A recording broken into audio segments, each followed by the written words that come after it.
Carência afetiva, ou falta, né, de afetividade. Eu até me lembro, certa vez nós participávamos lá no Centro Bezerra de Menezes, lá em Botucatu, no encontro, um seminário sobre obsessão e desobsessão. E sempre o Miguel, que é o dirigente lá de nossa casa, ele faz a apresentação do Divaldo, né? E ele começou a falar do Divaldo, o que fazia e tal, e Divaldo balançava a cabeça, né? Aí, quando ele deu a palavra para Divaldo, ele colocou uma frase que eu nunca me esqueci. Ele falou assim: a afetividade coloca lentes coloridas nos olhos da realidade. Então, a gente tem essa condição em nós, né? Nós, na realidade, necessitamos, lógico, de carinho, de afeto, né? Por isso, o que é carência e como tratar essa carência, né? Eles representam a capacidade que o ser humano tem de amar, de aprovar e aceitar o outro. Dar carinho é tão importante quanto receber.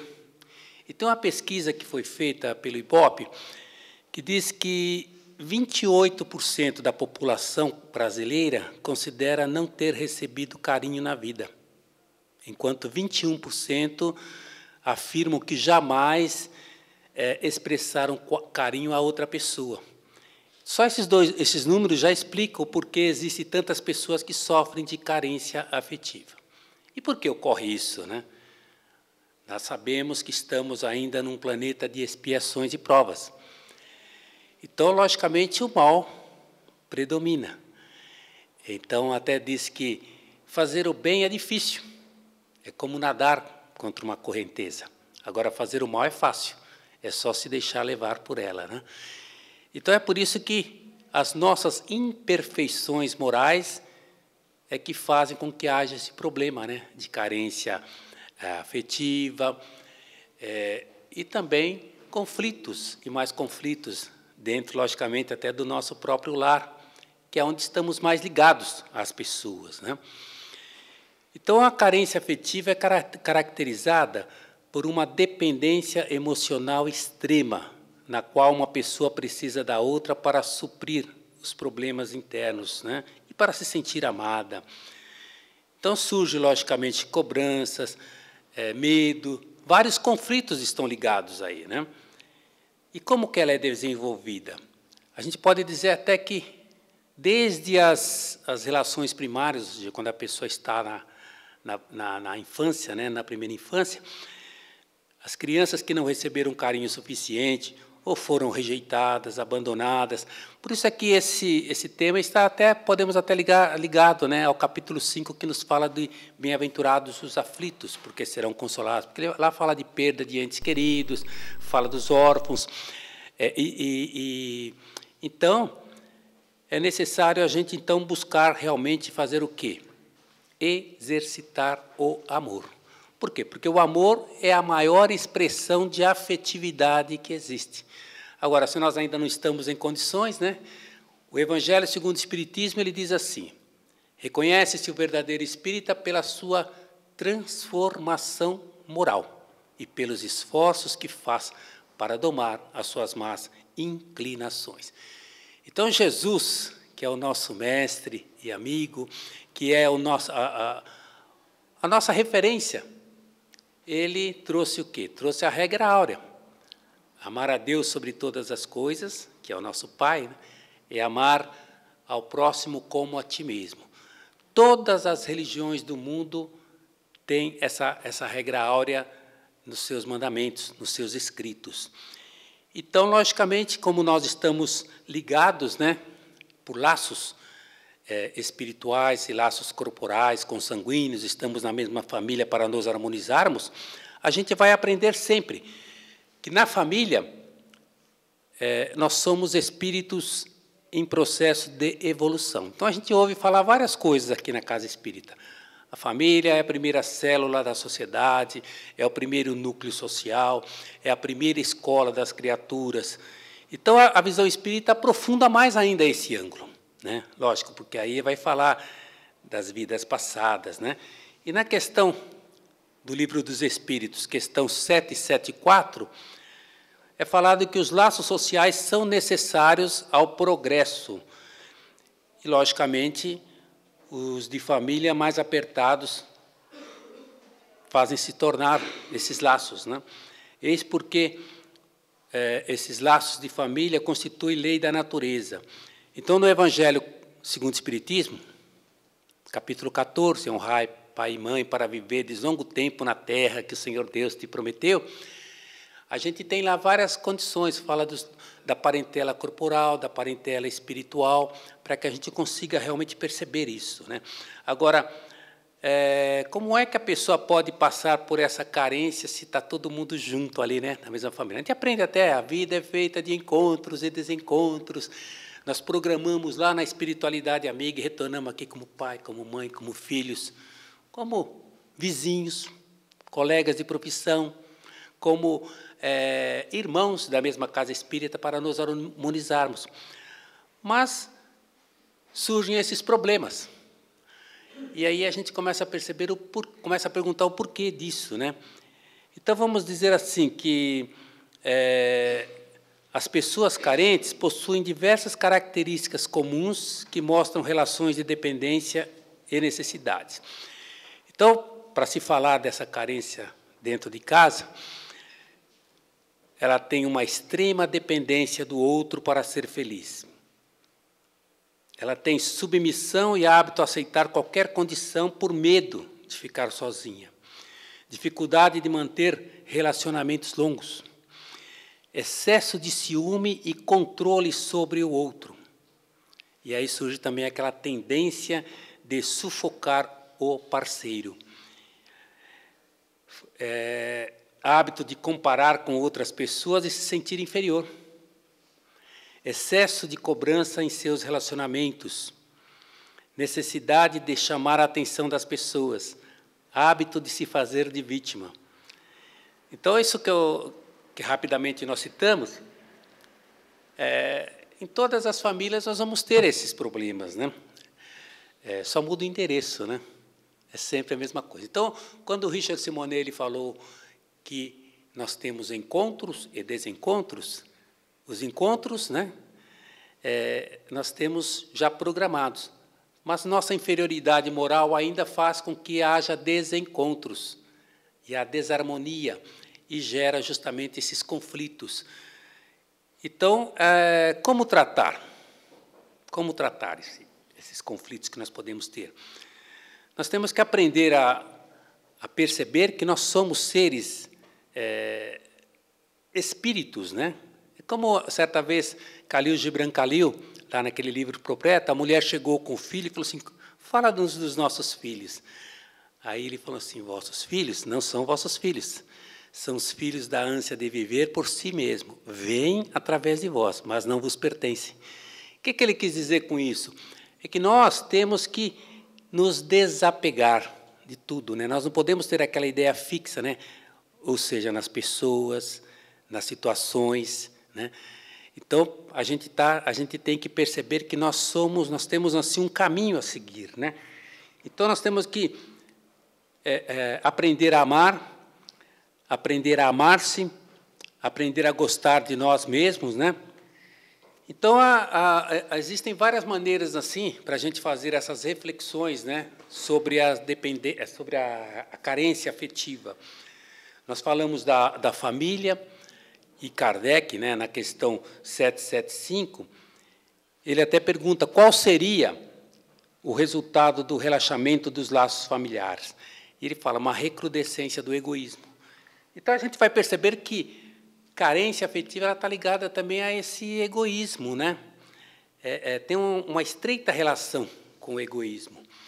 Se a gente for analisar sobre o aspecto filosófico, tem uma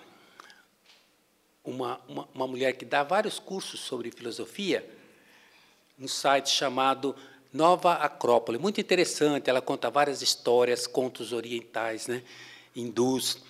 E ela traz assim reflexões filosóficas sobre carência afetiva, logicamente, como é um mal comum, e está na raiz de muitos males, pode chegar até a depressão.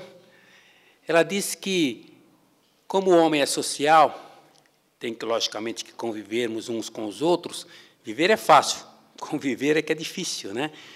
Então, ela traz algumas colocações, cita até Marco Aurélio, quando ele fala assim que nós temos essas pessoas e temos que conviver, então a gente tem que ou educar ou suportar, né?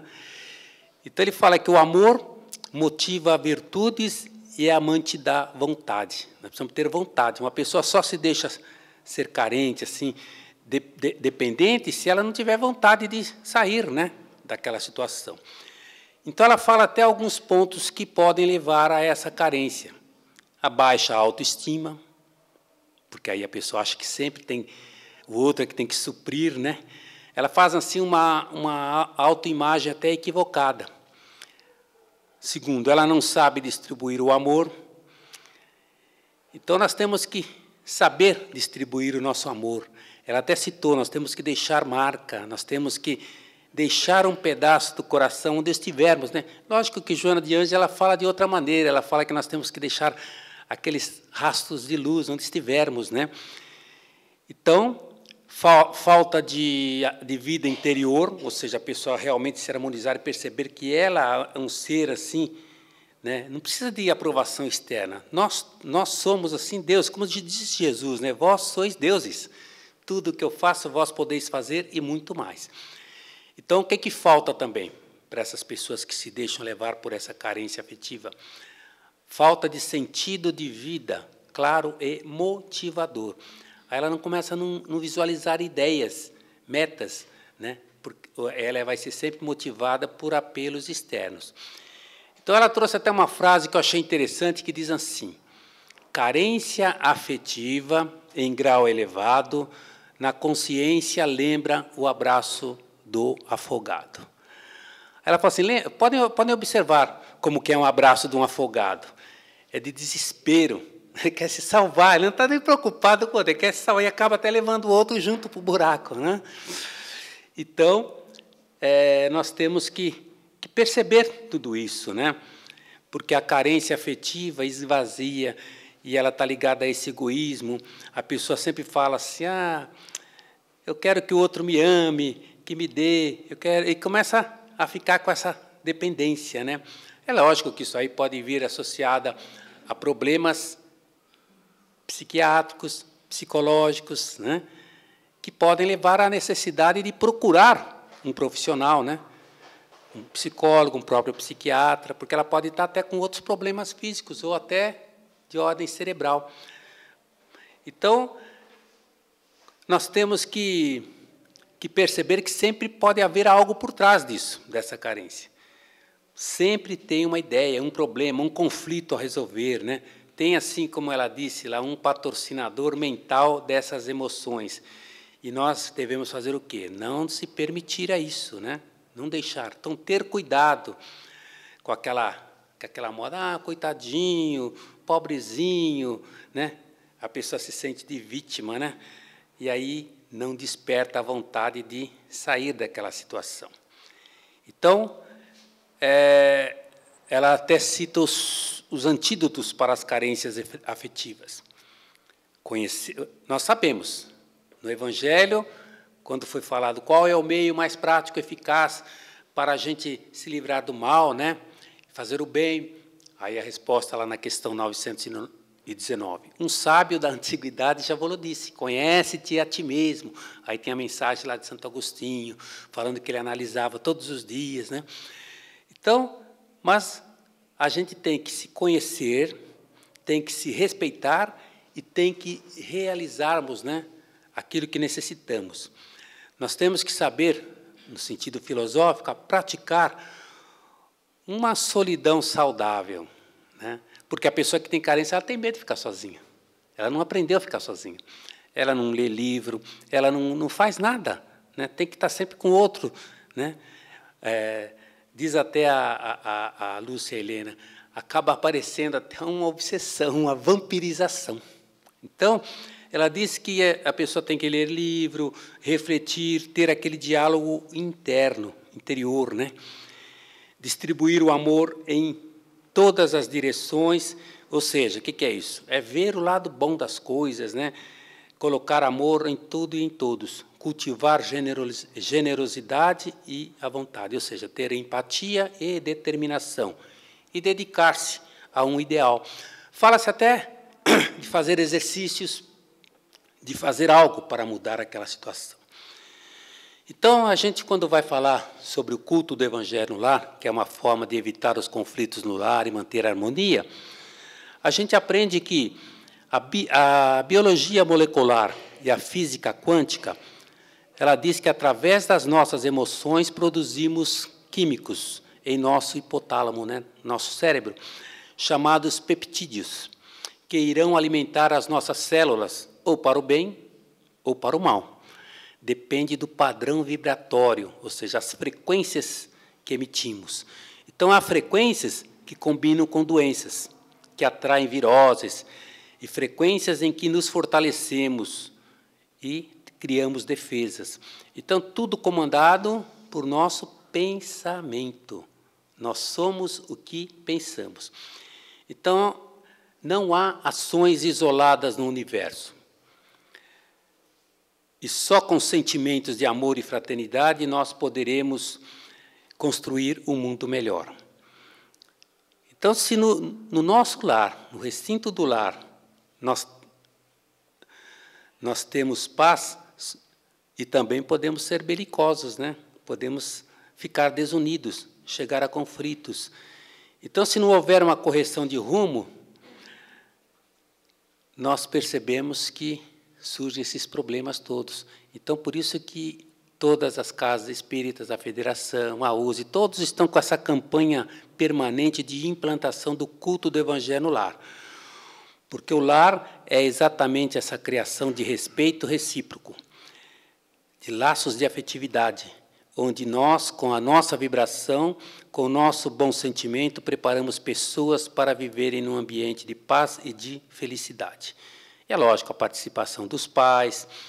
Então, as famílias podem conviver. Não se pode deixar de aproveitar os momentos de convívio para, assim, transformá-los em agradáveis horas de ajuste e de sintonia. Uma moradia, mesmo muito bonita, nem sempre é um lar. Lar etéreo, vibracional, lar é emocional, lar é espiritual, lar é fluídico. A casa é só a construção. Então, é por isso que Joana de Ângeles, no livro Constelação Familiar, ela fala assim: a família é a escola de bênçãos onde se aprende os deveres fundamentais para uma vida feliz, sem cujo apoio fenecem os ideais, desfalecem as aspirações, murcham as resistências morais. Então, há essa necessidade da gente buscar, né, realmente a harmonia. Então, é por isso que, falando desses encontros e desencontros, a gente tem que aproveitar, nessa marcha evolutiva que estamos empreendendo, as abençoadas oportunidades de encontros que façamos dele alavanca para o nosso progresso. Encontros por desajustes, encontros por impulsos, os encontros que nós temos, né? Encontros casuais, encontros marcantes, encontros planejados, que saibamos aproveitar nossos encontros. E os encontros surgem de todas as maneiras, né? Um esbarrão na rua, uma reunião de negócios, um atendimento no escritório, uma troca de olhar. Então, tudo isso vai fazer com que a gente busque realmente nesses encontros a melhor maneira de nos transformarmos. Chico Xavier, ele tem uma frase que ele diz assim: ninguém cruza o nosso caminho por acaso. E nós não entramos na vida de ninguém, né, ou de alguém sem nenhuma razão. A sabedoria superior tolera, a inferior julga, a superior perdoa, a inferior condena. Tem coisas que o coração só fala para quem sabe escutar. Então, há essa necessidade da gente perceber isso, né? Então, no encontro que tivemos em Santo André, há muito tempo atrás, encontro com os jovens, um dos jovens chegou para Divaldo falando de família, falou assim: mas por que eu nasci naquela família? Eu não entendo, eu não consigo. Qual é o meu papel lá? Por que tanta... Ele falou: qual é o meu papel? Divaldo falou: para ser feliz. Aí ele falou: mas por que tanta dificuldade para lidar com os meus pais? porque os pais deles também tiveram problemas com os deles. São choque de opiniões, né? Então, aí ele complementa dizendo, jovens, tenham paciência com os seus pais. Não nascemos onde merecemos, mas onde temos necessidade para evoluir. Nascemos onde podemos ser mais úteis. Cada um de nós, no lar, devemos corresponder às expectativas. Então, essa colocação é de Joana de Ângeles, né? Quando ela fala do jovem e o adolescente na família, e ela traz várias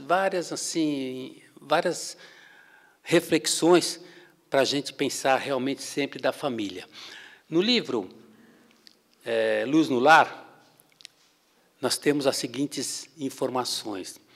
A vida familiar deve ser a vida de todo homem integrado na unidade social, denominada família, que num sentido mais restrito, constituída pelos nossos familiares consanguíneos, mas num sentido mais amplo, representado pelos espíritos afins agrupados, quer intelectual ou moralmente. Então, a família é a abençoada escola de educação moral e espiritual, oficina santificante, onde se lapidam caracteres, laboratório superior em que se caldeiam sentimentos, estruturam aspirações.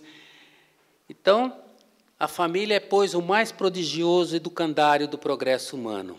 A sua importância não se mede apenas como uma fonte geratriz de seres racionais, mas uma oficina onde projetam homens de bem, sábios, os benfeitores em geral. A família é mais do que o resultado genético. Aí a gente começa a se lembrar, né, falando de carência, algumas historinhas, né, que falam sobre isso. Tem um livro de Richard Simonetti, onde ele fala assim, o céu ao nosso alcance, né? Aí ele fala assim, o marido chegou em casa, né, e começou com a mulher, oi, benzinho, tudo bem? Né? Ela falou assim, oi, docinho, né? Então era benzinho para cá, docinho para lá, amorzinho para cá. Aí, num dado momento, o marido falou assim, e aí, benzinho, você passou aquela camisa vermelha que eu pedi? Aí ela falou assim, não tive tempo, né? Os meninos tomaram-me o dia todo. Aí o marido já, puxa, mas eu falei que eu precisava dela e tal. Olha lá, tem tantas outras camisas lá no armário. Eu falei, não, mas eu queria aquela. Faltou tempo ou faltou vontade?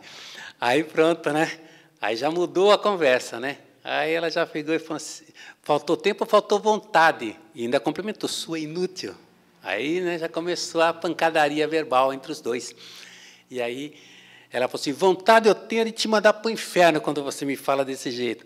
Aí ele falou, para quê? Eu já estou vivendo nenhum... E aí depois ele coloca embaixo assim, né? Censurado, quer dizer, aí a coisa complicou. Então surgiram o quê? Os conflitos, né?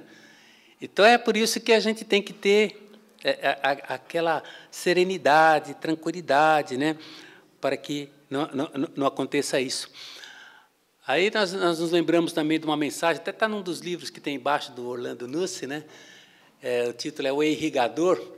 Aquela mulher, ela trabalhava na televisão, aí um dia a filha perguntou para ela assim, puxa, mãe, a gente vê assim na televisão, a senhora está sempre sorrindo para as pessoas, está sempre gentil, né? Por que a senhora não é aqui também dentro de casa, né? Aí a mãe falou, é porque lá eles me pagam para fazer isso, né? Aí ela falou, então tá bom, quanto que a senhora quer que a gente pague para a senhora agir dessa forma também? Aí fala assim, então a gente pode perceber que dentro da nossa casa a gente até age dessa forma também, né? Muitas vezes com os nossos familiares ali mais próximos, que estão todo dia com a gente não age assim, dessa forma, com afetividade, com generosidade, né? Com gentileza. Aí as pessoas, os filhos até podem ficar observando, quando vem um conhecido, né? Um amigo, ou um outro parente que já está mais distante, aí a gente trata com mais atenção, o abraço é mais forte, a gente acompanha até a porta, vai levar lá até a outra pessoa embora, é aquela coisa. E aí, quando volta para dentro de casa, aí assim, pode ver, se você olhar no jardim, o irrigador, ele fica girando. Então, ele vai sempre irrigando, né, jogando água mais para frente, né, mas do lado dele, assim, em volta dele, está seco, porque ele não consegue ali dentro, né? Então, a gente tem que entender isso e perceber que nós também temos que perceber os que estão ao nosso lado, porque às vezes a gente vai no centro todos os dias, fica orando por não sei quem, por não sei que lá, que está tudo distante, e esquece que do nosso lado podem estar pessoas passando por essa carência, né? Por esse problema de afetividade, e estão do nosso lado, e a gente nem percebe muitas vezes, né? Quando surge o problema da depressão, ou disso ou daquilo, a gente fala, mas por quê? Por que aconteceu isso, né? Onde eu errei? Então, nós temos que ficar atentos, né? Nós temos que realmente entender isso. Então, é por isso que tem uma mensagem que está no livro Caminho, Verdade e Vida. Aliás, tem duas mensagens lá. Uma delas, a lição 12, depois, se vocês quiserem dar uma olhada, Emmanuel, ele pega uma mensagem de João, no capítulo 8, versículo 38, onde ele diz assim, vós fazei o que também viste junto de vosso Pai. Ou seja, é o exemplo, né? Esse mês aqui, mês de agosto, né? Talvez esse tema até esteja ligado aos pais, né? Tivemos o Dia dos Pais. E aí eu me lembro de Bezerra de Menezes. Na semana que vem nós temos a homenagem a ele, né? Do dia 29, dia de nascimento do doutor Adolfo Bezerra de Menezes Cavalcante. Ele falou, quando ele ia para o Rio, ele falou assim, olha, pai, o teu exemplo de probidade, de honradez, né, seguirão sempre junto comigo. Eu honrarei teu nome sempre. Então, o maior exemplo, né, ou a maior herança, como diz Emmanuel, a maior herança sempre é de um bom caráter. Então, são os pais que vão justamente trazer esse exemplo para os filhos, para que eles possam realmente fazer da melhor maneira. Então, é por isso que tem também a lição 62, chamado Parentela, em Atos, no capítulo 7, e diz assim, e disse-lhe, sai de tua terra e dentro da tua parentela, e dirige-te à terra que eu te mostrar. Então, diz Emmanuel, nos círculos de fé, ou seja, nós aqui espíritas, né, ou seja, o que for, vários candidatos à posição de discípulos de Jesus queixam-se da sistemática oposição dos parentes, com respeito aos princípios que esposaram para as aquisições de ordem religiosa. Nem sempre os laços de sangue reúnem as almas essencialmente afins. Frequentemente, pelas imposições da consanguinidade, grandes inimigos são obrigados ao abraço diuturno sob o mesmo teto. Interessante essa colocação de Emmanuel. E aí ele diz, é razoável sugerir-se uma divisão entre os conceitos de família e parentela. O primeiro, a família, constituiria o símbolo dos laços eternos do amor. O segundo, a parentela, significaria o cadinho de lutas, por vezes difíceis, em que devemos diluir as imperfeições dos sentimentos, fundindo-os na liga divina do amor para a eternidade. A família não seria a parentela, mas a parentela converter-se-ia mais tarde nas santas expressões da família. Então, nós temos que recordar esses conceitos a fim de acordar a vigilância dos companheiros menos avisados. A caminho de Jesus, será útil abandonar a esfera das maledicências e incompreensões da parentela e pautar os atos na execução do dever mais sublime, sem esmorecer na exemplificação, porquanto assim o aprendiz fiel estará exortando-a sem palavras, ou seja, através do exemplo, né, a participar dos direitos da família maior, que é a de Jesus Cristo. Então, nós temos que buscar, no nosso relacionamento, estar atentos a tudo isso, né? Tem uma outra historinha que eu lembro, que o pai chegou em casa cansado, né? E aí, quando ele chegou, entrou na casa, o filho correu para ele e falou assim, pai, pai, pai. Né? Já foi lá, queria abraçar o pai, queria a atenção do pai, o pai queria descansar, queria ali, naquele momento, né, fazer alguma coisa, ler o jornal, descansar, porque o dia foi difícil, e o filho em cima dele, aí o menino perguntou para o pai, pai, quanto o senhor ganha por hora?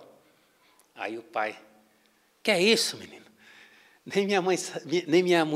Sua mãe sabe direito isso daí? Por que você quer saber disso, seu menino interesseiro? Aí ele ficou, não, fala para mim, pai, quanto você ganha por hora? E ficou insistindo, o pai ia para um lado e para o outro, ele ia atrás. Aí chegou um momento, o pai pegou, tá bom, eu ganho, sei lá, 10 por hora. Aí o menino falou, então o senhor me empresta 3? Aí ele falou, eu sabia que você era um menino interesseiro, né? É para isso que você quer saber? Vai dormir. Aí o menino saiu. Aí ele começou a pensar e falou assim, puxa, para que será que ele queria o dinheiro, né? Será que ele queria fazer uma surpresa, comprar alguma coisa, né? Aí ele ficou meio assim com a consciência meio atena, falou assim, faz o seguinte, deixa eu ir lá, vou falar com ele. Aí ele entrou lá no quarto do menino e falou assim, meu filho, está aqui os 3 reais. Mas me fala para quê? Para que você precisa disso daí? Aí ele falou assim, pronto, pai, consegui. Aí ele pega os 3 que o pai emprestou, enfia a mão debaixo do travesseiro e pega outro dinheiro e fala assim, completei os 10 que o senhor precisa, né? O senhor pode me vender 1 hora do seu tempo? Quer dizer, então a carência afetiva ali se fazia presente, né? Ou seja, faltava a atenção do pai para com o filho queria se expressar de uma maneira, né? Então há essa necessidade realmente de buscarmos, né? Resolver esses conflitos que possam surgir e que possam levar a carência afetiva e a outros conflitos que nós temos dentro de casa, né? Então, Jesus falou lá em João, no capítulo 14, a minha paz vos deixo, a minha paz vos dou. Não vou lá dou como a paz no mundo, não se turbe o vosso coração, nem se atemorize. Então, conflitos são iguais a fogos, né? Com pavios acesos, geram tumultos e alucinação. Revoltas injustificáveis e geram o quê? Essas animosidades, problemas, né? Trazendo expectativas funestas, né? E o pessimismo contumaz. Então, ansiedade também, pela aquisição de valores sem valor real, perturbações que afetam o sistema emocional e trazem enfermidades. A invigilância aflige de fora para dentro. E os conflitos no lar, né? De fora para dentro, sem momentos de paz e serenamento. Então, os conflitos do homem em si mesmo, conflitos no lar, conflitos no trabalho, conflitos na comunidade, assim, vai gerando tudo, né? É uma cadeia, né? Vai em cadeia, gerando até guerras, né? Então, é fácil conquistar a paz, não ambicionar em demasia e corrigir ângulos de observação da vida. Nós temos que amar, perdoar e, logicamente, lembrar sempre do Sermão da Montanha, né, quando Jesus falou, por que vocês estão preocupados, né, com o que havereis de beber, com o que havereis de vestir? Olhai as aves do céu, olhai os lírios do campo. Ou seja, ele traz aquela mensagem assim, para a gente aprender realmente essa necessidade que temos, né, de confiar mais em Deus, que Ele supre todas as nossas necessidades. Então, esse tema faz a gente assim perceber essa necessidade que temos, né, de evitar esses conflitos no lar. Segundo o Sérgio Piaget, ele fala que dentro da família nós temos, logicamente, vários tipos de família. Agora, com a modernidade, mudou bastante, não é mais só aquela família patriarcal, né? Então, mas os conflitos familiares, eles podem ser entendidos, né, como essas divergências entre os membros, sei lá, por problemas de várias ordens, né? Mas ele fala que, na dimensão psicológica, o conflito é explicado até por aqueles famosos complexos, né, complexo de Édipo, ou mesmo o narcisismo. Agora, quando a gente fala na ótica espírita, o conflito familiar assume assim uma dimensão muito mais ampla do que aquela verificada nessas ciências, tais como a psicologia e a sociologia. Os princípios básicos do espiritismo ampliam-nos a visão do problema, principalmente pela reflexão, quando remete a gente para reencarnações passadas, né? Então, a lei da reencarnação facilita o entendimento de nossas aflições, pois estas podem ser consequências de erros cometidos em existência passada, né? ou até mesmo nessa existência, né? É o capítulo 5, causas atuais e causas anteriores das aflições. A partir daí, todas as informações juntam-se num único feixe e conseguimos dar uma solução mais racional às nossas dificuldades. Então, ele até complementa dizendo que nós devemos saber detectar as nossas responsabilidades, tanto no lar quanto na sociedade. Com a tranquilidade de consciência, resolveremos satisfatoriamente todos os nossos conflitos e teremos condições de melhor servir o nosso próximo. Então, é por isso que a gente sempre lembra aquela mensagem de Chico Xavier, né? Uns dizem que é do Chico, outros dizem que até é do Espírito Hamed, tá? Do Renovando Atitudes, né? Dizem até que está no livro Um Modo de Entender, uma Forma de Viver. E a gente sempre se lembra dessa mensagem quando diz assim: nasceste no lar que precisavas, vestiste o corpo físico que merecias, moras onde melhor Deus te proporcionou, de acordo com o teu adiantamento. Possuis os recursos financeiros coerentes com as tuas necessidades, nem mais, nem menos, mas o justo para as tuas lutas terrenas. Teu ambiente de trabalho é o que elegeste espontaneamente para a tua realização. Teus parentes, teus amigos, são as almas que atraíste com a tua própria afinidade. Portanto, o teu destino está constantemente sob o teu controle. Tu escolhes, recolhes, eleges, atrás, buscas, expulsas, modifica tudo aquilo que te rodeia a existência. Teus pensamentos e vontade são a chave dos teus atos e das tuas atitudes. São as fontes de atração e repulsão na tua jornada vivencial. Não reclames nem te faças de vítima. Antes de tudo, analisa e observa. A mudança está em tuas mãos. Reprograma a tua meta. Busca o bem e viverás melhor. Embora ninguém possa voltar atrás e fazer um novo começo, qualquer um pode começar agora e fazer um novo fim.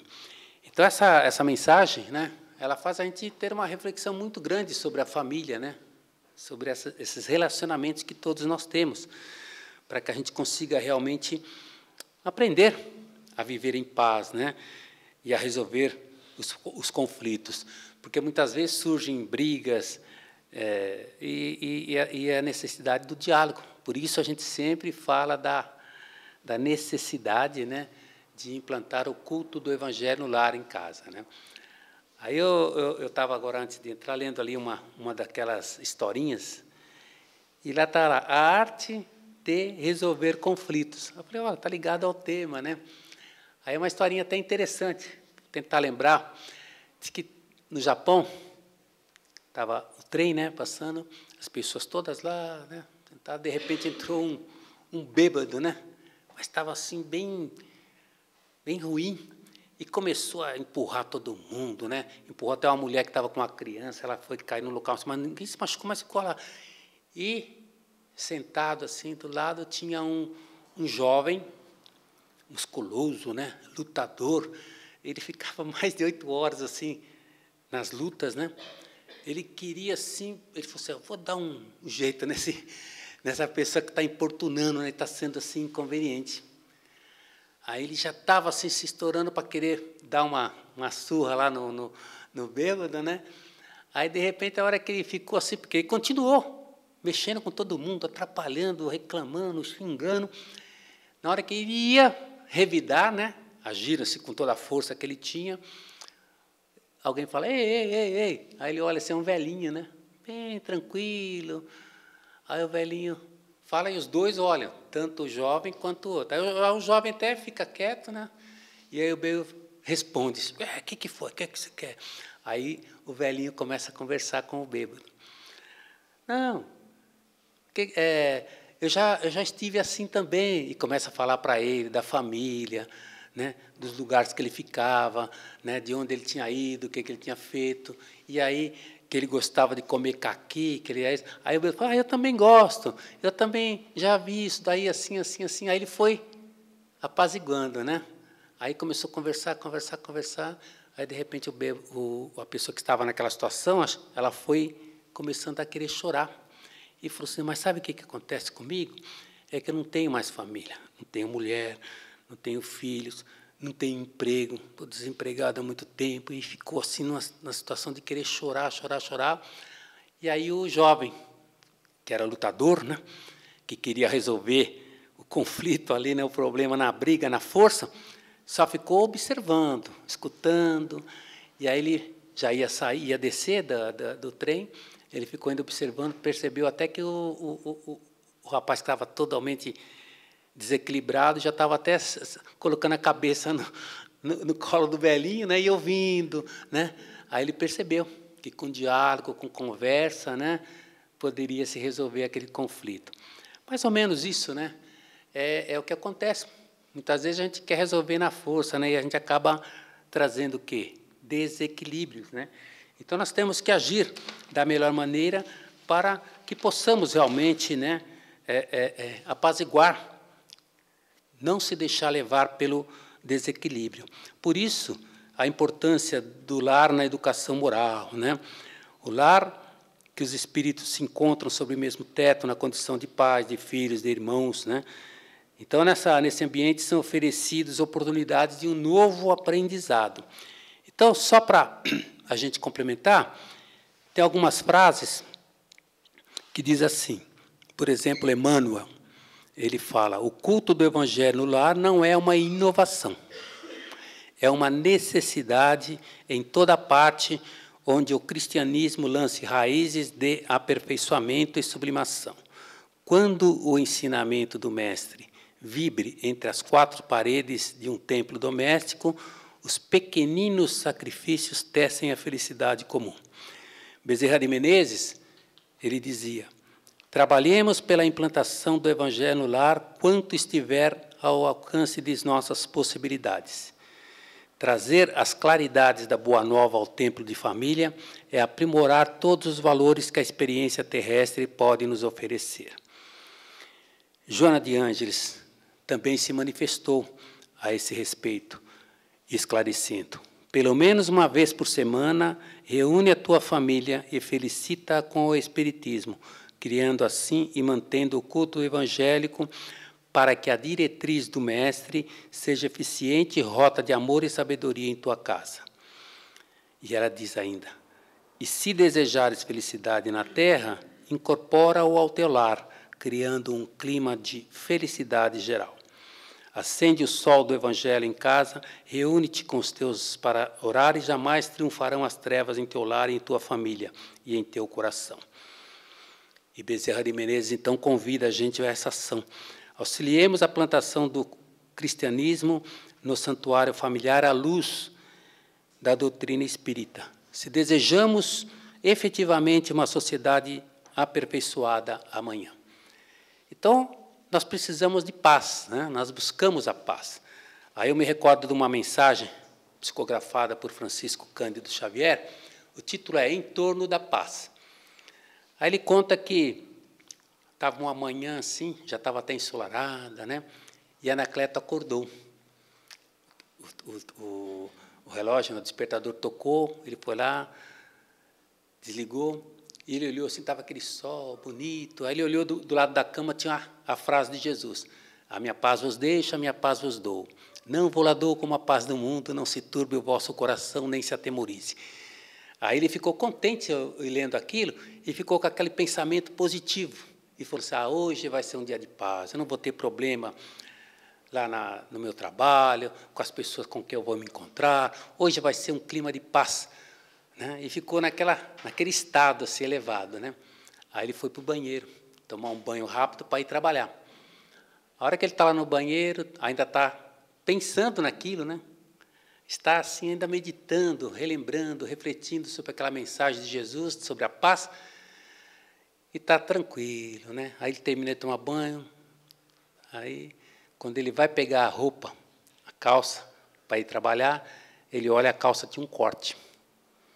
Aí, de repente, ele se transforma e dá um grito, né? E dali, chama a mulher, né? A mulher vem correndo para ver o que tinha acontecido, né? Com uma criancinha no colo, e fala com o marido, o que foi? E ele falou assim, olha só a roupa que eu ia para a repartição. toda rasgada, toda cortada. Ela falou, ah, que pena, os meninos estão à solta. E eu, tão preocupada com a pneumonia da Soninha, que estava no colo dela, não pude contê-los. Aí ele já grita, né? Que pena, é só isso que você tem que me dizer? Fique sabendo que essa roupa me custou os olhos da cara. A mulher, sem reclamar, vai até o armário, pega uma outra calça, né, traz para ele se trocar e ir trabalhar. Aí ele se troca, mas aí ele já está transtornado, né? Aquele clima elevado que ele estava no início já tinha passado, né? Foi rapidinho, né? Aí ele já vai assim, enfesado para a mesa. Quando ele chega para tomar o café, ele olha, cadê o leite? Não tinha leite. Ele já começa com uns palavrões na cabeça, querendo reclamar. A mulher falou assim, ah, eu não pude enfrentar a fila do leite. Eu tinha, né, que resguardar a pequenina. Mas ele nem pensou no problema que a menina tinha, a Soninha, né, a filha dele. Ele já saiu resmungando, reclamando, né? A hora que ele está saindo assim de casa, vem o sogro, que mora nos fundos, né? E fala assim, puxa, Anacleto, ainda bem que eu te encontrei antes de ir para o trabalho. A vida está tão difícil, puxa, nós estamos passando por uma necessidade, uma carência. Será que você não pode nos emprestar tanto? E fala lá contigo, o senhor está louco? O senhor acha que se eu tivesse esse dinheiro, eu estaria saindo agora para enfrentar a onça da vida? Ou seja, já conseguiu até falar assim na gíria e tal, e xingou, e falou, só faltava essa, né? E sai assim, sem se despedir do sogro. A hora que ele está saindo, ele olha o ônibus, passa buzinando, ele fala, olha lá, que maldição, ainda perdi o ônibus. Aí ele vai para o ponto assim, já totalmente transtornado, né? Aí a hora que passa um outro ônibus, ele entra, senta-se, aí ele começa a se lembrar. Ele fala assim, caramba, eu que queria paz no mundo, né? Não consegui enfrentar sem guerra uma roupa rasgada. Eu que queria paz entre todas as criaturas, né? Não consegui aceitar com resignação uma refeição incompleta e cair daquela condição assim, de elevação de pensamentos para dar discussão, de reclamação, e mudou totalmente, né, a sintonia, a frequência vibratória dele. Aí ele percebeu que entre ele e a humanidade, né, que ele queria a paz até da humanidade toda, estava a família, exigindo dele justamente aquela compreensão, aquela atenção, aquela gentileza, né, aquela bondade, né? Então ele percebeu que era essa a dificuldade. Por isso é que Jesus falou, né? A minha paz vos deixo, a minha paz vos dou. Não vou lá dou como a paz do mundo. Não se turbe o vosso coração, nem se atemorize.